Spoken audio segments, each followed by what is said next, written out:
Hello, Warriors of Light, and welcome to my weekly podcast that covers different Final Fantasy XIV topics. This is my 30th podcast of 2025 and the 82nd episode in the series. As usual, I will be dividing this podcast into two parts.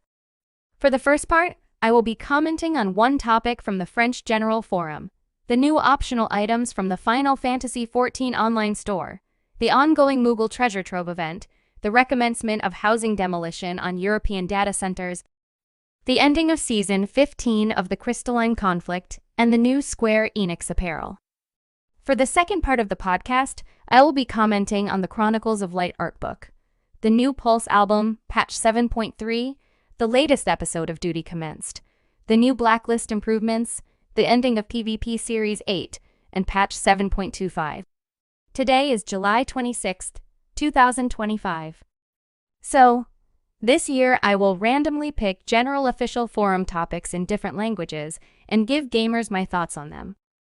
So, today I will be commenting on a thread from the French forum titled Expérience difficile dans Forked Tower appel respect du contenu public, or translated in English as difficult experience in Fork Tower call for respect for public content that was created by a user named Perlos. This discussion was started in June of 2025 and calls out players joining the Forked Tower battle that are not coordinated with a pre-made group. So, this discussion has been around for other content, like the Baldesian Arsenal and Delubrum Region A. And I have to agree with other gamers that it can be extremely frustrating to enter a Forked Tower battle and have the entire party wipe because of one rogue player. My advice would be to schedule times during non-peak hours, and try to coordinate around rogue players. Recently, the Final Fantasy XIV team has implemented an option to allow gamers to enter Fork Tower together as a group. So, in closing this part, I highly recommend gamers to take a look at this French discussion and be respectful of other gamers. Next, the Final Fantasy XIV online store released new optional items. Gamers can purchase the new Crystarium Rebels attire. This costume set includes the Crystarium Rebels top, wrist gear, thigh boots, and more. With this costume set, gamers can dress up their character as Alice, the spirited female heir to the Leveler line. Gamers can find more information from the Final Fantasy XIV online store. Next, the Moogle Treasure Trove event has already started and will end upon the release of patch 7.3. The top prize is the coffee cup earring. Some of the rare items I saw on the list for mounts were the Ruby Gwyber trumpet and the Iron Frog Mover ignition key. These items will help new players get the Ruby Gwyber and the Iron Frog Mover, respectively. In addition, there is a new Ultimog challenge, and a sizable tombstone reward awaits those who complete this special task.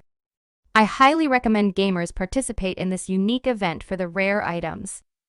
Next, the automatic housing demolition timer for servers in the European data center, which was halted temporarily in November 2024, will resume with the release of patch 7.3 scheduled for early August. The counter for automatic demolition may be reset for certain estates depending on the usage of housing during the period when estate demolition was suspended.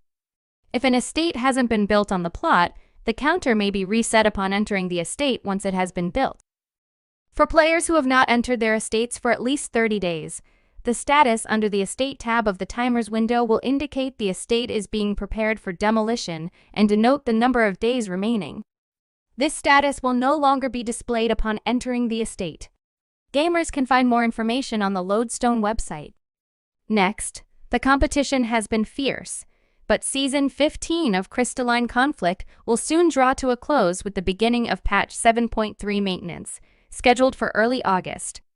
Once the season has ended, players will receive rewards according to their overall rank and tier within each physical data center. The top 300 ranking players will receive rewards in the Japanese, North American, and European data centers, while the top 100 ranking players will receive rewards in the Oceanian data center. Players must participate in at least one ranked match during the season in order to receive tier rewards. The final results will be announced after the release of patch 7.3, so give it your all and prove yourself as the fiercest fighter in Final Fantasy XIV. Next, the Final Fantasy XIV team in presenting Lit BF Apartment. A new street casual brand from Square Enix started its first release with 2 Final Fantasy XIV t-shirts. One of the t-shirts, called the Loporit DJT, features an embroidered DJ Loporit on the chest, and the other t-shirt, called the Digital Mixer Tee, showcases a DJ Loporit's music production screen on the back. Both designs are available in black and white, and pre-orders are available now. Gamers can find more information on the Lodestone website. So now, we will take a small break and continue on to part 2 of this podcast in a few moments.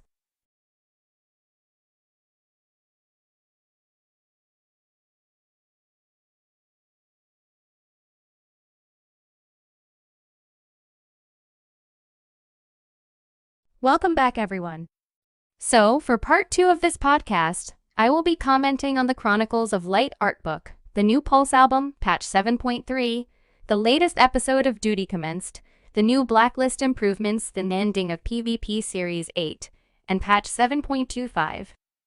So, the Final Fantasy XIV team has announced that Final Fantasy XIV Chronicles of Light Volume 2 is due for release on Tuesday, October 7th, with pre-orders available today. This collection contains a total of 30 short stories, including those originally published on the Lodestone as Tales from the Shadows, Tales from the Twilight, Tales from the Dawn, and Tales Under the New Moon, along with 4 new and exclusive stories. The book also features cover art and illustrations by acclaimed Final Fantasy artist Toshiyuki Idahana. Next, the Final Fantasy XIV team is delighted to announce that the Pulse Final Fantasy XIV Remix Album Volume 2 is scheduled for release on September 24th and will feature Final Fantasy XIV's most popular tracks. Also, this album will include a wealth of music mixes across genres, including future bass, house, technopop, electro swing, and more. In addition to the 10 tracks included on Sessions 1 and 2 of the Pulse Final Fantasy XIV Remix Album Volume 2, the deluxe edition features 5 brand new music mixes for you to enjoy. Gamers can find more information from the Square Enix online store.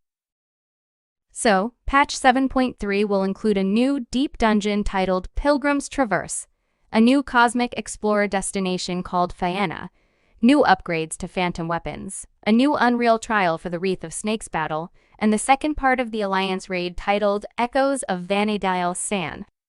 Doria, the Second Walk. Gamers can find more information on the official Lodestone website. Next, the latest episode of Duty Commenced was broadcasted on June 25th, and the 3 hosts, Danielle, Sarah, and Aya, discussed exhilarating details coming in patch 7.3 and the latest episode from Letter from the Producer. In addition, Danielle, Aya, and Sarah, also known as Okiyomi, Sisikre, and Minaryne respectively, showcased the latest entries from talented content creators and artists during the Community Commendations segment for prizes and giveaways, such as 10 Gigandender figurines. The revealing episode is now available to watch on the Lodestone website or on the official Final Fantasy XIV Twitch channel. Next, producer and director Naoki Yoshida has released a statement regarding additional measures being taken to improve the blacklist feature in Final Fantasy XIV. So, the chat filtering functionality added in patch 7.0 will be changed from filtering all characters from a Square Enix account to just one character at a time. Furthermore, the blacklist feature will continue to hide characters and their chat messages on another Square Enix account, but any notes attached to blacklist entries will be deleted, due to changes in how the blacklist will be managed. Also, characters can be added to the blacklist from the contact list, but starting with patch 7.3, this option will no longer persist after logging out and logging back in. Gamers can find more information on the Lodestone website. Next, PB Series 8 will draw to a close with the release of patch 7.3, and series rewards will be updated at the start of Series 9. Gamers can confirm their progress in the current series, as well as the series experience points required to reach the next milestone by navigating to the character menu, selecting PvP profile, and finally, series milestones. Gamers can find more information on the Lodestone website. Lastly, Patch 7.25 was released on May 27th and included a new field operation named Crescent Isle, Mirage Island with an area named the Occult Crescent, South Horn. In addition, the patch also included Moogle Allied Society quests and more Hildebrand adventure quests. Also, phantom weapons are obtainable through new weapon enhancement quests by working with Geralt Blackthorn, the legendary blacksmith for all relic weapons in Final Fantasy XIV.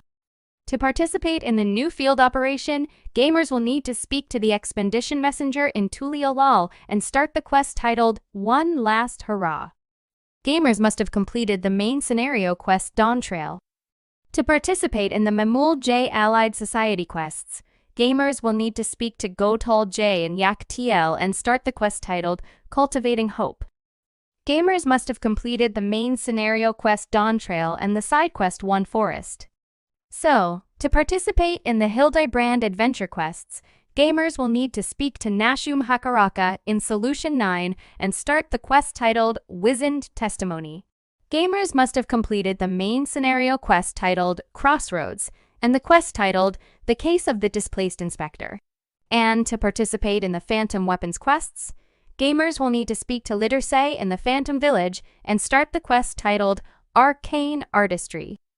Gamers must first complete the side quest Unfamiliar Territory to begin the Phantom Weapon quests. And that's all I have for my 30th podcast for 2025. If you enjoy my podcasts, you can subscribe to my English podcast channels on YouTube and Rumble, and my Russian channels on Rutube and vKontakt. Also, you can follow me on X, formerly known as Twitter, under Dynamis Ryne. Each week, I try to answer comments and questions found on my channels through my weekly podcasts. Feel free to post on my social media platforms and subscribe. Thank you for watching.